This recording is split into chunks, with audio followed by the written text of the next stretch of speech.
প্ৰত্যেকৰে কিবা নহয় কিবা এটা প্ৰতিভা থাকে। কোনোবাই ঘৰতে গুণগুণাই থাকে, গান গাই ভাল পায়। আপুনি নিজে লক্ষ্য কৰিব পাব যে মোৰ ছোৱালীজনীয়ে নৃত্য কৰি ভাল পায়, কোনোবাই আৰ্ট কৰি ভাল পায়। এই যে মনৰ মাজত এটা প্ৰতিভা থাকে, সেই প্ৰতিভাটো বিকশিত কৰাৰ বাবে বিভিন্ন ধৰণৰ অনুষ্ঠান ইতিমধ্যে গঢ়ি উঠিছে। কিন্তু একেলগে চববিলাককে একগোট কৰি তেওঁলোকৰ মাজতে অনুষ্ঠানটো কৰি থাকিব দি তেওঁলোকৰ মনৰ মাজত যিটো সাহসৰ সৃষ্টি কৰিব পাৰি, সেই প্ৰচেষ্টাটো আগতে মইনা পাৰিজাতৰ দ্বাৰা হৈ আছিল। কিন্তু বহু বছৰ ধৰি এই বস্তুটো বন্ধ হৈ আছিল। এতিয়া আমাৰ এই অনুষ্ঠানটোৰ মূল কামটো হ'ব তেওঁলোকে যোনে যি ভাল পায় সেই ভাল পোৱা বস্তুটো তেওঁলোকৰ মাজতে আমি কৰিবলৈ দিম আৰু তেওঁলোকক উৎসাহিত কৰিম।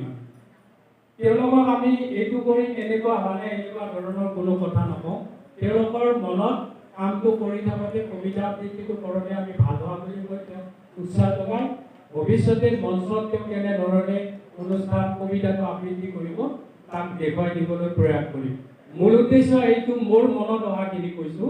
আৰু ইয়াৰ লগত মই যি আমাৰ সহযোগ প্ৰেৰণা গোষ্ঠীৰ লগতে যিকেইজন উপদেষ্টা মণ্ডলী আৰু শুভাকাংক্ষী মই ইতিমধ্যে কেইজনমানক বাছনি কৰিছোঁ, তাৰ মাজত আৰু হ'ব পাৰে।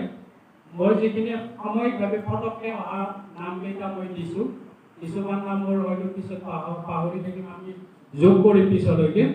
আপোনালোকৰ পৰামৰ্শৰে সহযোগ কৰি আপোনালোকে এই অনুষ্ঠানটোত সহযোগ কৰি আমাক প্ৰেৰণা দি আৰু সেই প্ৰেৰণাৰে আমি আমাৰ মহিলাসকলক প্ৰেৰণা দিবলৈ চেষ্টা কৰিম।